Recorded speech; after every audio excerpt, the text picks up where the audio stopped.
My hair's kind of a mess, but I don't really care. um,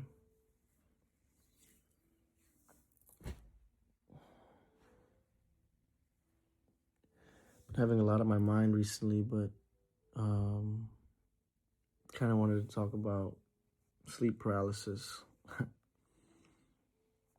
um, I remember when I was in school, um, I don't remember which psychology class I was taking exactly. Might have been neuroscience. Um, and I remember the topic of sleep paralysis that came up. And long story short, I asked the professor or the TA, I asked the TA, I said, like, what do we know about sleep paralysis? And he kind of just implied that we don't know much, you know, we just have ideas, theories, but we don't really know why it happens for sure. And anyone that has had sleep paralysis before knows that it's a very surreal phenomenon. Um, sometimes it happens for a reason, sometimes it doesn't. And when I say reason, I don't mean like a divine reason. I mean, I believe everything happens for a reason, but when I say reason, I mean like sometimes maybe you go through something traumatic and it happens. Maybe you have the best day ever and it happens. So it doesn't really have like a sort of direct cause and effect relationship is what I'm trying to say. It happens randomly is what I'm trying to say. Um, in terms of uh, science, right? Because if it didn't, they would have a explanation, you know. And I got sleep paralysis tonight, and yeah, I guess the reason why I wanted to talk about it is because I've gotten sleep paralysis 4 times. I think the first time it happened 2 or 3 times in one night, 3 to 4 times. The first time it happened 2 to 3 times in one night. And then the second time it happened, which was last night or right now, it just happened once.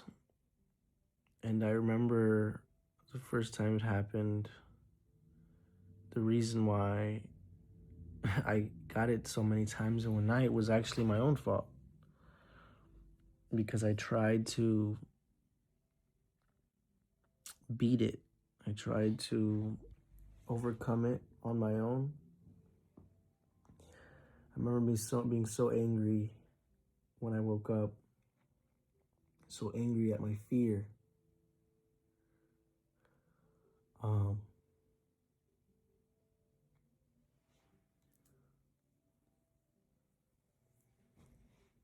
that I went back to sleep with the intention of overcoming it, beating the sleep paralysis demon, waking up on my own accord, um, being in control.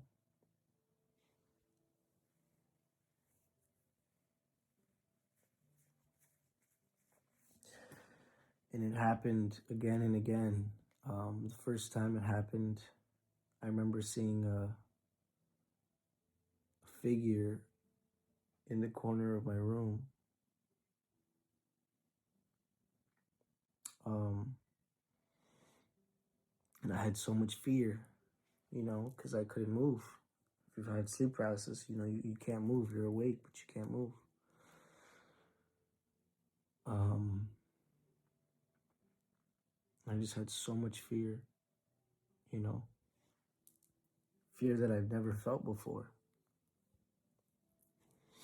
As if there was, a wild animal in the room with me, an intruder in the room with me, and I was chained up and I was free, or they were free to do whatever they wanted to me. no control. Um,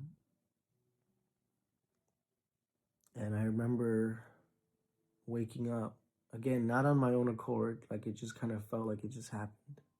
Like I was being tormented and tormented, and then it just happened. I woke up. And I just had so much anger.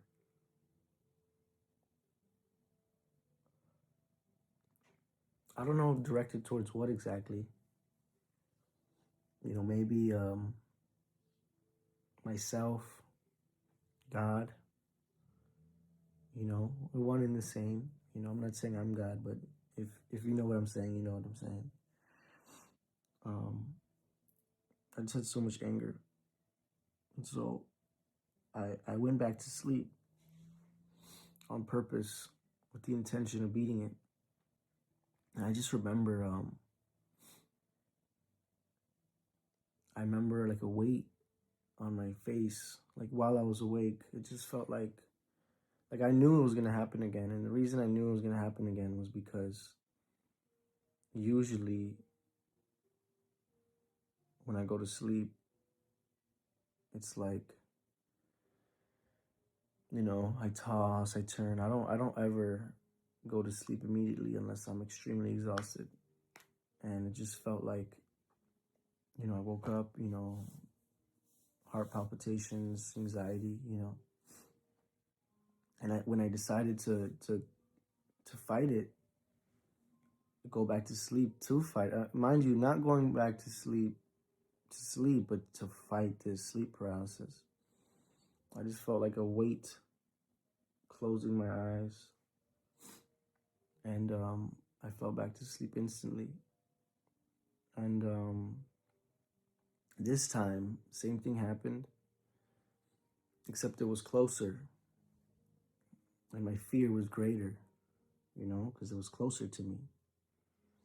It was like, splitting the distance between me and the corner of the room. And the same exact thing happened, I was overwhelmed by fear. I tried screaming. I tried beating it, with force.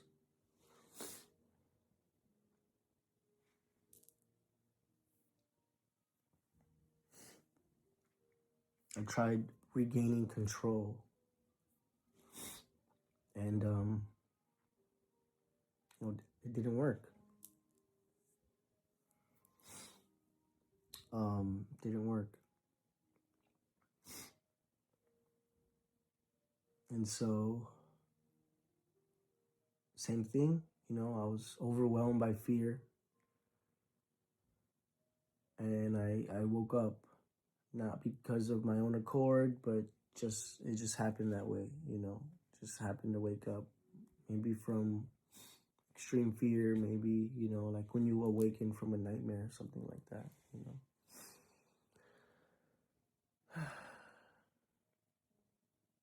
And again, I decided, I was like, you know what? No, I'm gonna beat this. I'm not gonna be. I'm not gonna have fear. In a way, I was mad at myself for being afraid because I should have known. I should have known that it wasn't real. I should have known, better. I just was filled with so much anger, so much anger. And so I went back to sleep. Same thing, I went. I felt the weight over my eyes. I wanted to beat it, and so I went back to sleep. And this time the sleep paralysis demon. And when I say demon, I don't necessarily believe in it being an actual demonic entity. I believe demons are like parables, They're like non-literal explanations for internal turmoil. When I say I have a lust demon, I'm not saying that some sort of entity of lust is directly tormenting me, that has a name, that has, a history, that has, that can speak. It's just a manifestation of my mind. And yes, it could speak to me the same way God can speak to me, but this, again, is just a manifestation of my mind. Slightly off topic, but, I just don't want to I don't want to be misinterpreted when I say demon. And so the sleep paralysis demon was beside my bed this time. I guess this would be the third time. I believe. First it was at the corner of my room. Then it was splitting the distance between me and the corner of my room. Now it was standing right beside me. And throughout this whole ordeal, every time I fell back asleep, the anger wasn't there. When I was screaming in my dream, when I was screaming in this sleep paralysis, it was fear. It was total fear.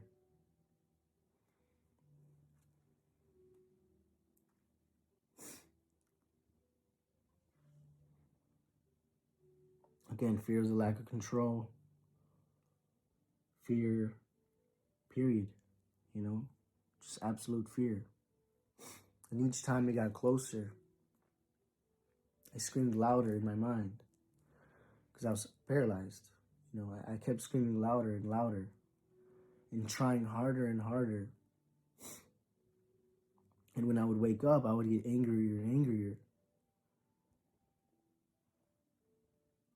And this didn't change anything. The same thing happened. And so the final time that it happened, I woke up because the sleep paralysis demon had stabbed me in the chest. And I woke up, gasping and grabbing my chest from my paralysis. And, it had won. It got me,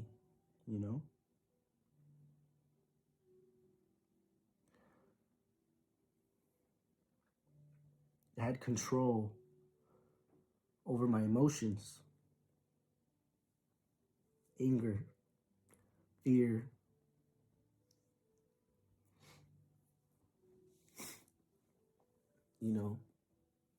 They say fear is the lowest vibration. When you act in fear, you do things you don't normally do. You hurt people, you push people away, you embarrass yourself when you act in fear. When you act in fear, you may do things that are sometimes uncharacteristic of yourself, of your authentic self. And I acted in fear, and it won.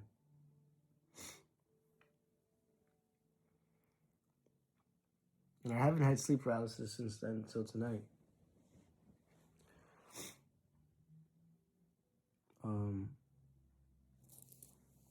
And so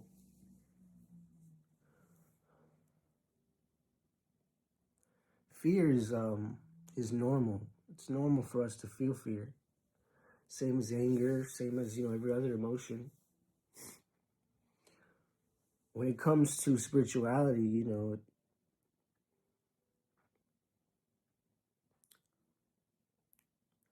God and the Bible,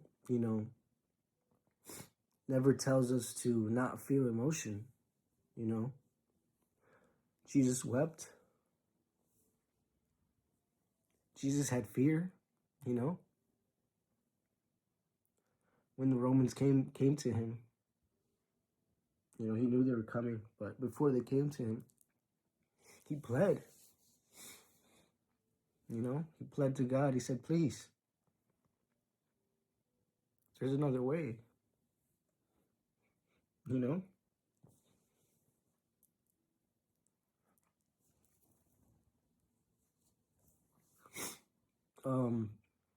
When John the Baptist was beheaded, he went to a desolate place.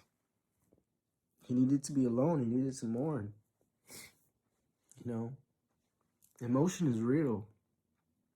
You know, no matter how enlightened you become, you can't run away from that.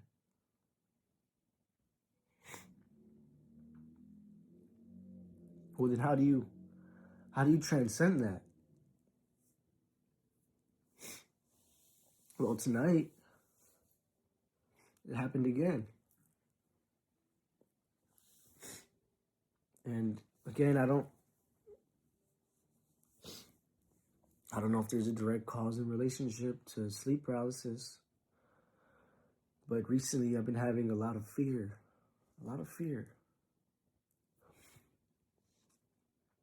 But within my personal life, within my mind, I've been doing a bit better. I haven't been letting fear take hold. And if we had to, you know, label demons based on the manifestations of the mind, I believe sleep paralysis is a demon of fear, you know? And how did I overcome it? You know, it happened tonight and I overcome it. I woke up on my own accord.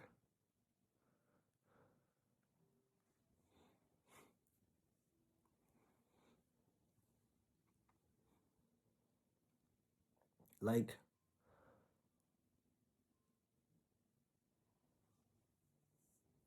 I said, we can't run away from our emotions. You know, they're going to happen regardless. We're going to get hurt. We're going to have fear. You know, and a lot of the times the way we overcome it is we just surrender it to God. You know, and what does that mean, you know, to surrender it to God? You know, it gets complicated, you know.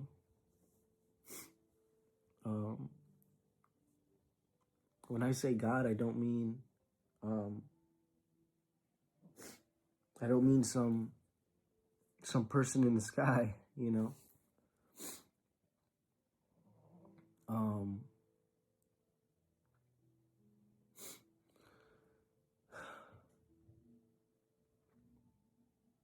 Whether you believe God is the creator of the universe or God is the universe, source, universe, God, grand divine, you know, whatever you believe in, you have to come to an understanding that you don't have complete control over your life. You can decide that your destiny is to go to the NBA, and you can try your hardest to go to the NBA. You can have the genetic talent. You can have all the right things to go to the NBA. And you can get into a car accident. And and maybe they have to amputate your foot, you know. They have to amputate your leg. You know, and then what happens, you know? You don't have control. You just have control over this, and this, and this.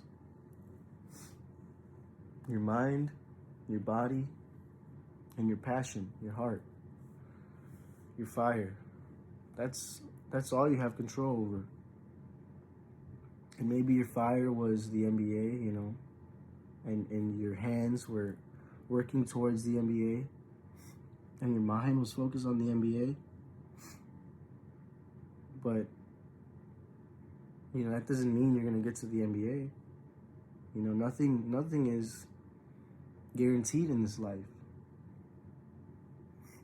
I have a friend that had, you know, many ambitions, and he's no longer with us. You know, nothing's guaranteed, not even your life. And so,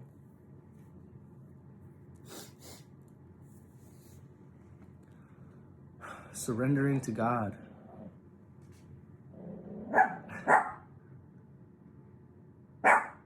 What's wrong, Wesley?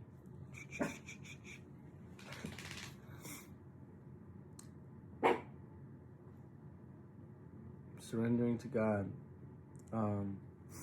What does that mean?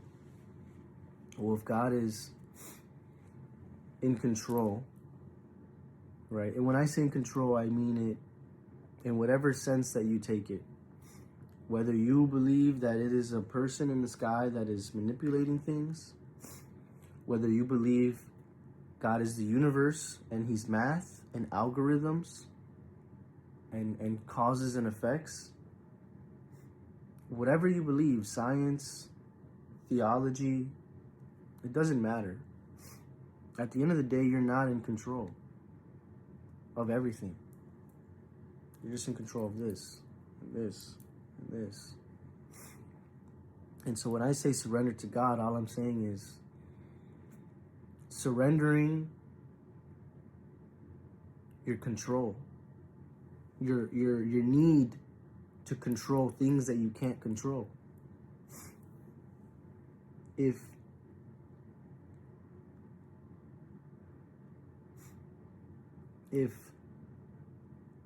we take the sleep paralysis demon in a literal sense, it's a parable at the end of the day. It's all everything is parables.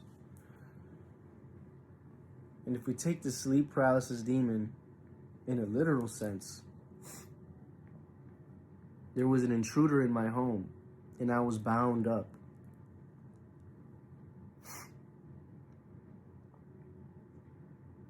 They're free to do whatever they want with me. You know, I can scream, I can shout. And in this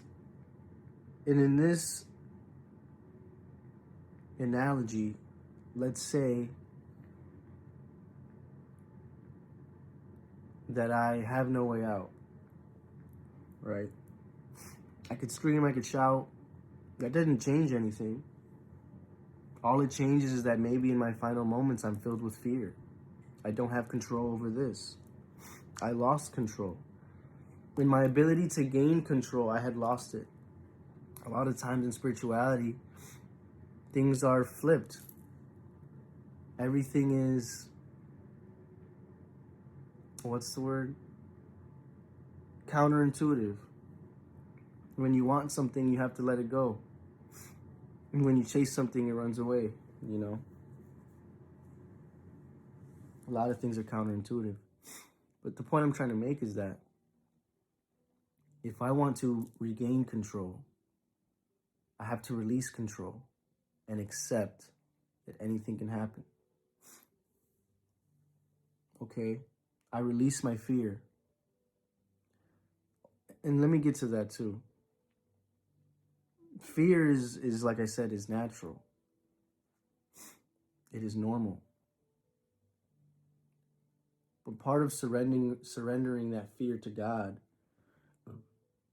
is just accepting the inevitable. You know, I could have fear in my final moments, but no.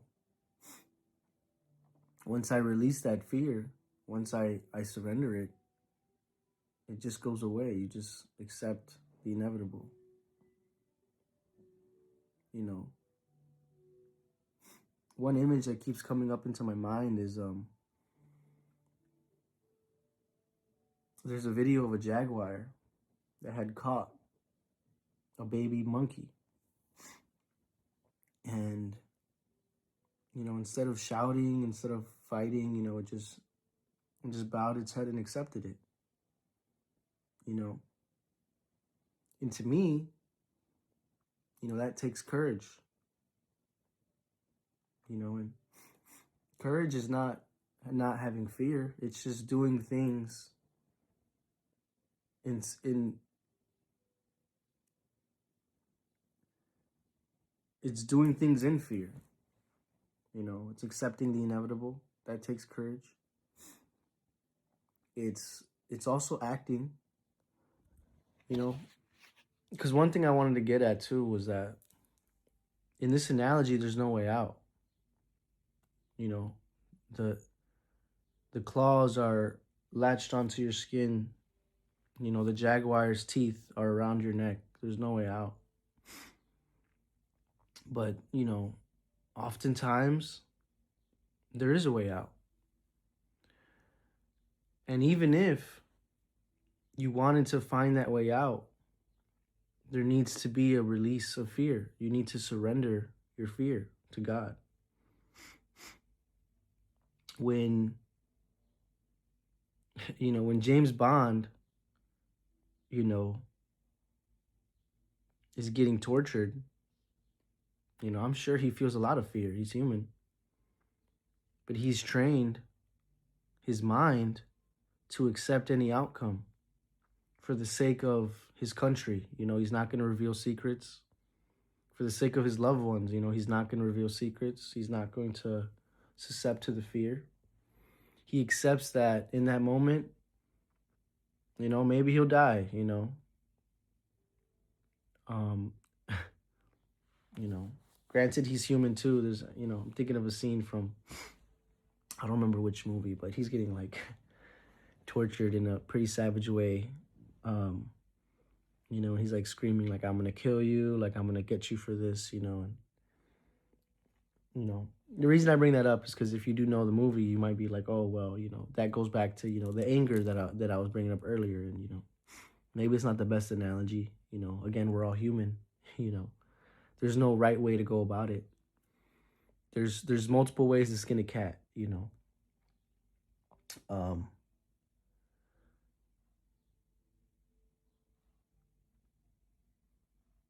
but going back to the sleep paralysis,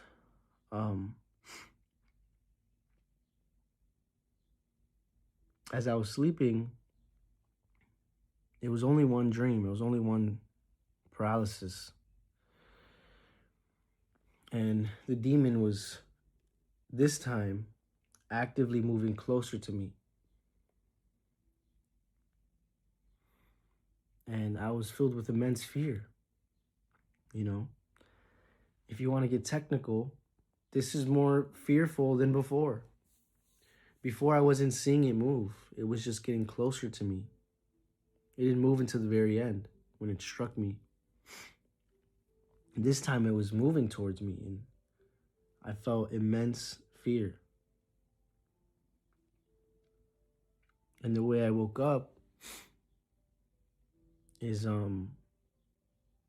just accepted it. I closed my eyes and I said, God, if this is my time, it's my time. Whatever happens, happens. I accept that I'm not in control in this moment. And I release, I surrender my fear, and in that moment, I regained control. I woke up,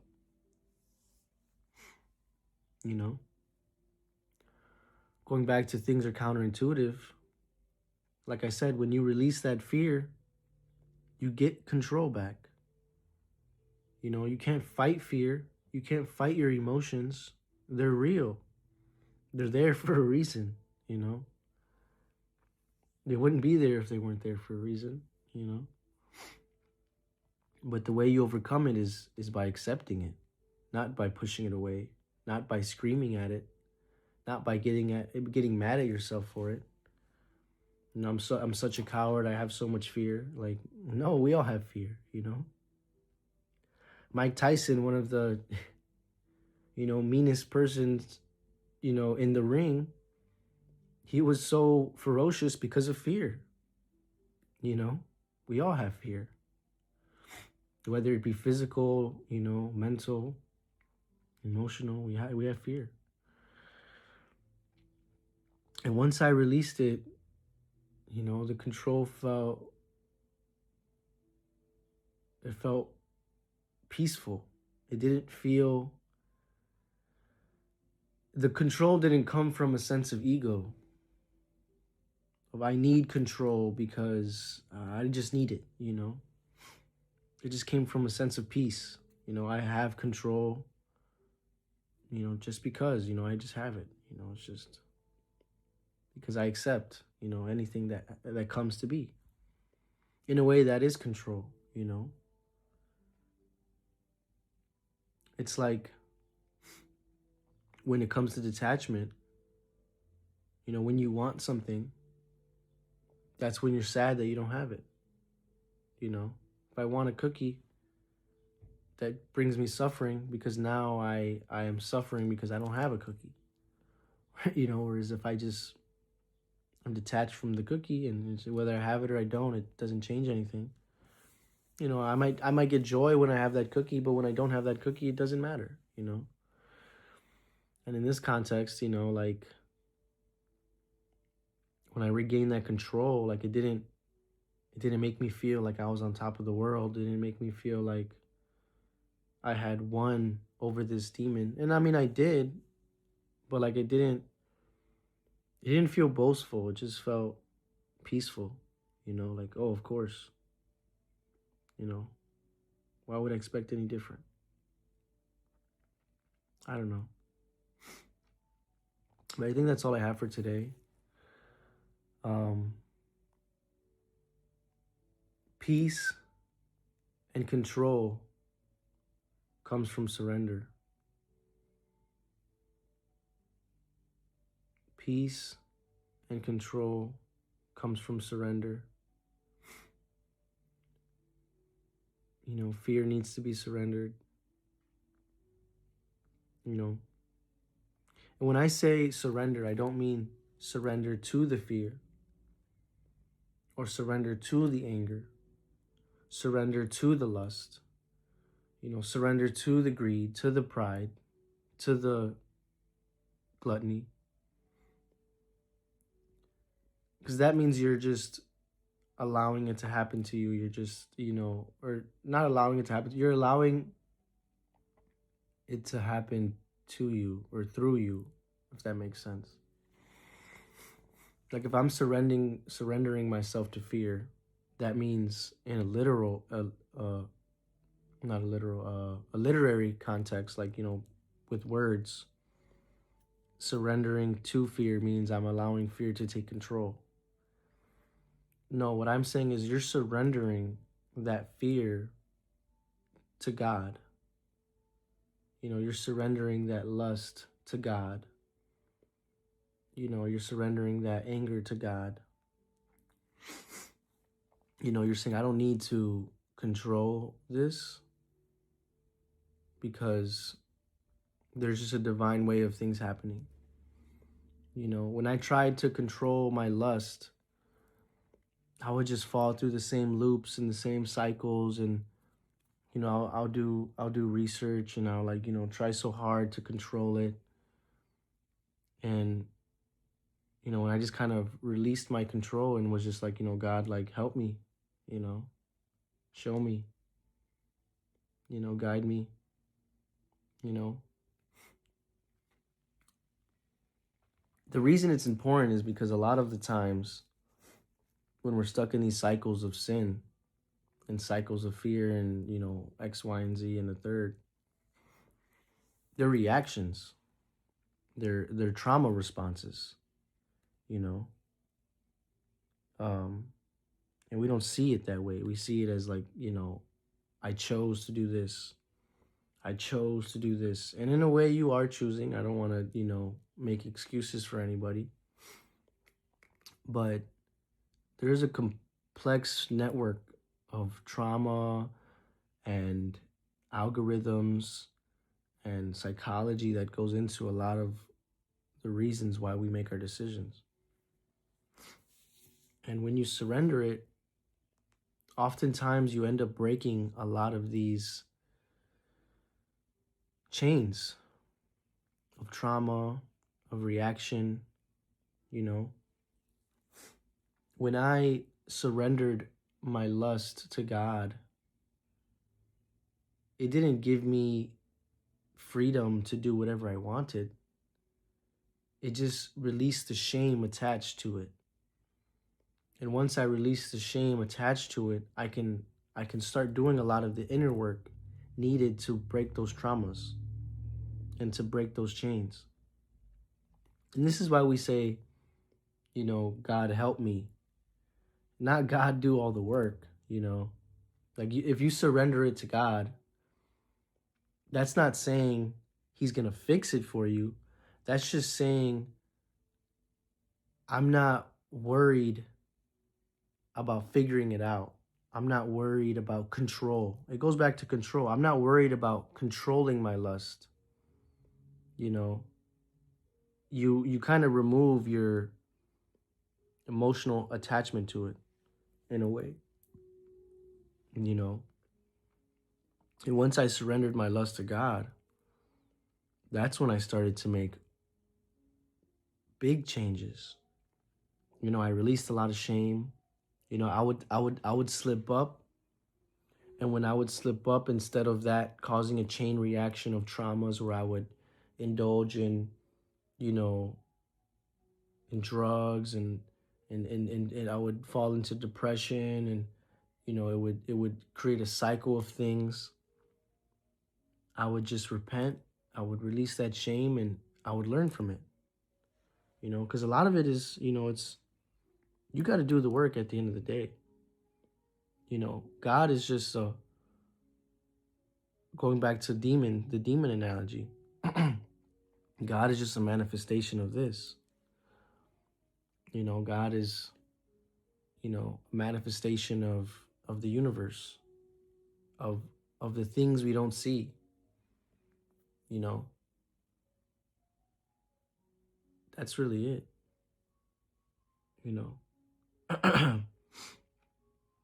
and the reason why we need words and names is because it's very hard to do the internal work without this. God, there's a verse in the Bible, I don't remember the exact words that is used, but it says God is, beyond our understanding. God is abstract, every the universe is abstract. We think we know something, science, we think we know something, and then years down the line, we're like, oh, wait a minute, we were wrong. Oh, there's solids, liquids, and gases. There's 3 forms of matter. Oh, okay. And then we go into space and we realize, like, oh wait, there's more forms of matter. There's like a bunch. I forgot, how many. I'm tired, and I'm a psychologist, not a physicist. But yeah, there's all these discoveries, and even if you're a scientist, even if you're, an atheist, you have to understand, if you truly are intelligent, that this is true, that you could be wrong. That science is not always fact, or science is not always an absolute truth. It could be wrong. Yes, some things are understood to be, for the most part true. My video cut out, but the point I was trying to make is that, there's obviously instances where science is reliable, but there's instances where it isn't, and because of that, we have to understand that God or science, whatever word you want to use, is beyond our scope of understanding. Going back to the very beginning of this whole conversation, I asked my TA, I said, teach me about sleep paralysis. And he had no answers for me. I had to figure a lot of it out on my own, And I'm not saying what I'm saying right now is absolute truth. Maybe there is a scientist that could correct me on some things. Maybe there is a theologian, that could correct me on some things, on, and maybe there's a psychologist that correct me on some things, you know, like I understand that I'm not, you know, I don't have all the answers. You know, I surrender that, you know. Um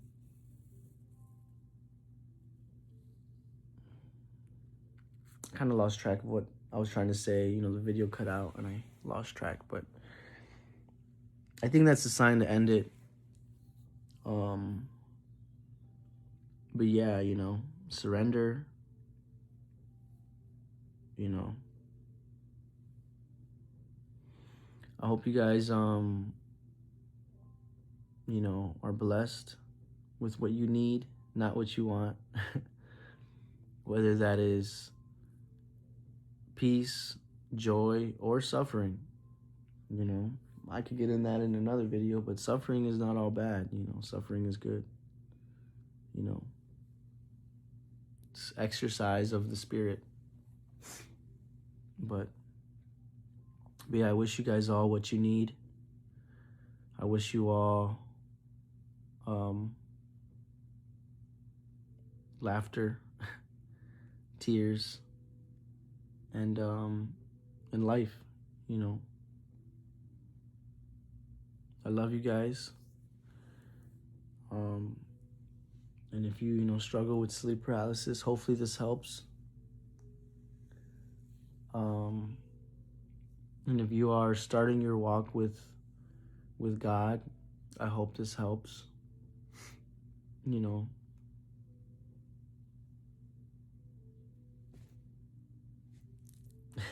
All right, bye-bye.